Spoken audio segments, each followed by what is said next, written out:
കഴിഞ്ഞ 8-ാം തീയതി നമ്മുടെ പ്രധാനമന്ത്രി 500-ന്റെയും 1000-ന്റെയും നോട്ട് അസാധുവാകുന്നു എന്ന് പ്രഖ്യാപിച്ച നിമിഷം മുതൽ നമ്മുടെ ഭാരതത്തിൽ ഒരുപാട് വാഗ്വാദങ്ങളും ചർച്ചകളും സമരങ്ങളും ഒക്കെ നടന്നുകൊണ്ടിരിക്കുകയാണ്. പാർലമെന്റ് സ്തംഭിക്കുന്നു, ഒരുപാട് പ്രശ്നങ്ങൾ നടന്നുകൊണ്ടിരിക്കുന്നു. ഈ നിമിഷം വരെ അത് നടന്നുകൊണ്ടേയിരിക്കുകയാണ്. നമ്മൾ അതിന്റെ രാഷ്ട്രീയ കാര്യങ്ങളൊന്നുമല്ല ചർച്ച ചെയ്യുന്നത്. പക്ഷേ നിങ്ങൾ മനസ്സിലാക്കേണ്ട ചില കാര്യങ്ങൾ, ഈ ഘട്ടത്തിൽ നമ്മൾ മനസ്സിലാക്കേണ്ട ചില കാര്യങ്ങളോട് പറയാനാണ് ഞാൻ ആഗ്രഹിക്കുന്നത്. അതിനു മുമ്പ് ഞാൻ നിങ്ങളോട് ചോദിക്കുന്നു, you want this? You want this? Because this is 100 rupee note. Now, you want this? Yes. Because it is still 100 rupee note. Okay? ഈ ഞാൻ നിങ്ങളോട് ചോദിക്കുന്നു, you want this? No. കാരണം ഇതിന് വിലയില്ല എന്നുള്ളതിന്റെ പേരിലാണ്, അല്ലെ? അപ്പോൾ ഡിസംബർ 30-ാം തീയതി കഴിഞ്ഞാൽ 1000 രൂപ നിങ്ങളുടെ മുമ്പിൽ വെച്ച് കഴിഞ്ഞതിന് ശേഷം വേണോ എന്ന് ചോദിച്ചു കഴിഞ്ഞാൽ നമ്മൾ എന്ത് പറയും? വേണ്ട എന്ന് പറയും, അല്ലെ? കാരണം അതിന് വാല്യൂ ഇല്ല എന്നുള്ളതാണ്. ഇതിൽ നിന്ന് നമ്മൾ മനസ്സിലാക്കേണ്ടത്, നമുക്ക് വാല്യൂ ഉണ്ടാകുമ്പോൾ മാത്രമേ സമൂഹത്തിന് നമ്മളെ ആവശ്യമുള്ളൂ എന്നുള്ളതാണ്. അപ്പോൾ കുട്ടികളായ നിങ്ങൾ ചെയ്യേണ്ടത് ജീവിതത്തിൽ ഇപ്പോൾ ഒരു വാല്യൂ ഉണ്ടാക്കുക, മൂല്യം ഉണ്ടാക്കുക എന്ന് പറയുന്നത് വളരെ പ്രധാനപ്പെട്ടതാണ്. ഇപ്പോൾ നമ്മൾ ഉപയോഗിച്ചുകൊണ്ടിരിക്കുന്ന 500-ന്റെയും 1000-ന്റെയും കറൻസി നോട്ടുകൾ ഉപയോഗിച്ചുകൊണ്ട് ഹാർഡ് ബോർഡ് ഉണ്ടാക്കുന്നു എന്നുള്ളതാണ് കേൾക്കാൻ സാധിക്കുന്നത്. അപ്പോൾ അതിന്റെ വാല്യൂ നഷ്ടപ്പെട്ടുകൊണ്ടിരിക്കുന്നു, അല്ലേ? അപ്പോൾ നമ്മുടെ വാല്യൂ എവിടെ നമുക്ക് നഷ്ടമാവുന്നുവോ അവിടെ നമ്മളെ സമൂഹത്തിന് വേണ്ടാതെയാവും. വാല്യൂ ഉണ്ടാവണം നമുക്ക് ജീവിതത്തിൽ. That's very important. നിങ്ങൾ ഏത് കാറിൽ യാത്ര ചെയ്തു എന്നുള്ളതോ, എത്ര വലിയ വീട്ടിൽ താമസിച്ചു എന്നുള്ളതോ, ഏത് വേഷം ധരിച്ചു എന്നുള്ളതോ ഒന്നും അല്ല നിങ്ങൾക്ക് വാല്യൂ ഉണ്ടാക്കുന്നത്. നേരെ മറിച്ച് ജീവിതത്തിൽ ഒരു മൂല്യം ഉണ്ടാവണമെങ്കിൽ സത്യസന്ധത, നിങ്ങളുടെ ആറ്റിറ്റ്യൂഡ്, നിങ്ങളുടെ ആത്മവിശ്വാസം, ഇതൊക്കെ വളരെ വളരെ വളരെ പ്രധാനപ്പെട്ടതാണ് എന്നർത്ഥം. എന്തായാലും ഒരു കാര്യം വ്യക്തമാണ്, പ്രധാനമന്ത്രി ഇത് പ്രഖ്യാപിച്ചതിന് ശേഷം കള്ളപ്പണം കയ്യിലുള്ള ഒരുപാട് പേരുടെ ഉറക്കം നഷ്ടപ്പെട്ടിരിക്കും. പണ്ട് അലക്സാണ്ടർ ദി ഗ്രേറ്റ് പറഞ്ഞതുപോലെ എല്ലാം വെറുതെയായിരുന്നു, എല്ലാം വെറുതെയായിരുന്നു എന്ന് തിരിച്ചറിഞ്ഞൊരു നിമിഷം പലർക്കും ഉണ്ടായിട്ടുണ്ടാവും. പണം ഒരുപാട് കയ്യിലുണ്ടെങ്കിൽ ഒരുപാട് സന്തോഷമുണ്ടാകും എന്ന് ചിന്തിച്ച പലരും പണം ഒരു പാപമാണ്, പണം ഒരു ശാപമാണ് എന്നൊരു തിരിച്ചറിഞ്ഞ ഒരു നിമിഷമായിരിക്കും അത്. ഞാൻ നിങ്ങളോട് പറയുന്നത്, കുട്ടികളായ നിങ്ങളോട് പറയുന്നത്, നിങ്ങൾ വളർന്നു വലുതാവുന്ന സമയത്ത് ഒരു കാരണവശാലും 99-ന്റെ ദൂഷിത വലയത്തിൽ അകപ്പെടരുത്. കൺഫ്യൂഷനായി.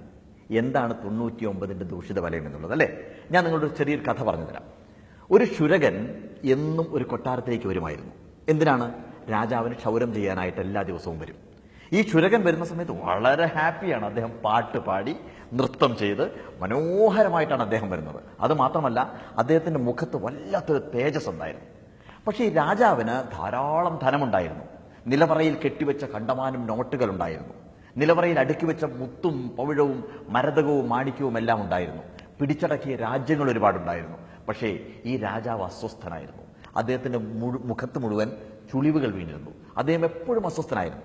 ഒരു ദിവസം ഈ രാജാവ് മന്ത്രിയെ വിളിച്ചു. അതിനുശേഷം മന്ത്രിയോട് ചോദിച്ചു, എനിക്കൊന്നും മനസ്സിലാവുന്നില്ല. എൻ്റെ കയ്യിൽ ധാരാളം പണമുണ്ട്, ധാരാളം മുത്തും പവിഴവുമുണ്ട്, പക്ഷേ ഞാൻ അസ്വസ്ഥനാണ്. ഒന്നുമില്ലാത്ത ഓരോ ദിവസവും കിട്ടുന്ന പണം കൊണ്ട് മാത്രം ജീവിച്ചു പോകുന്ന ഈ ക്ഷുരകനാകട്ടെ വളരെ സന്തോഷവാനാണ്. എന്താണ് വ്യത്യാസമെന്ന് മനസ്സിലാവുന്നില്ലെന്ന് പറഞ്ഞു. അപ്പം മന്ത്രി പറഞ്ഞു, ഈ ക്ഷുരകൻ 99-ന്റെ ദൂഷിത വലയത്തിൽ അകപ്പെട്ടിട്ടില്ല എന്നുള്ളത് പറഞ്ഞു. രാജാവ് പറഞ്ഞു, എനിക്ക് മനസ്സിലായില്ല എന്ന് പറഞ്ഞു. അപ്പൊ ഇദ്ദേഹം പറഞ്ഞു, അത് പറഞ്ഞാൽ മനസ്സിലാവില്ല, കാണിച്ചു തരാം എന്ന് പറഞ്ഞു. പിറ്റേ ദിവസം ഇവരെന്ത് ചെയ്യുന്നറിയാമോ? ഒരു 99 സ്വർണ്ണ നാണയങ്ങൾ ഒരു കിഴിയിൽ കെട്ടി. അതിനുശേഷം ഈ ശുരകന്റെ കൊച്ചു കുടിലിന്റെ മുമ്പിലേക്ക് ഇട്ടു കൊടുത്തു. ഇത് കാണാൻ വേണ്ടിയിട്ട് രാജാവും മന്ത്രിയും ഒരു കുറ്റിക്കാട്ടിന്റെ അപ്പുറത്ത് പോയിട്ട് പതുങ്ങി നോക്കിയിരിക്കുന്നുണ്ടായിരുന്നു. ശുരകൻ വന്നതിന് ശേഷം ഈ കിഴിയെടുത്തു. അപ്രതീക്ഷിതമായിട്ട് ഇങ്ങനെ നോക്കി, തുറന്നു നോക്കി, എണ്ണി നോക്കി, 99 സ്വർണ്ണ നാണയങ്ങൾ. അദ്ദേഹം വീണ്ടും എണ്ണി. അദ്ദേഹം മനസ്സിൽ ഓർത്തു, 100 വേണ്ടേ, 99 പോരല്ലോ. അകത്തേക്ക് പോയി.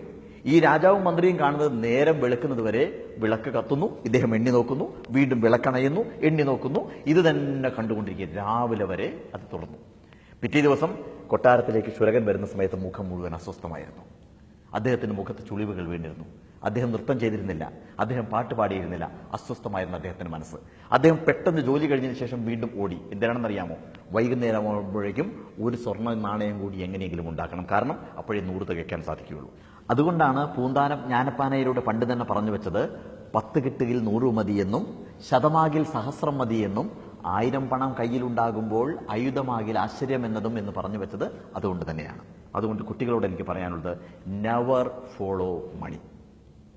If you are good, money will follow you. Okay, നമുക്ക് എല്ലാവർക്കും ചേർത്ത് പറയാം. യെസ്, അതാണ് പാഠം. നെവർ ഫോളോ മണി.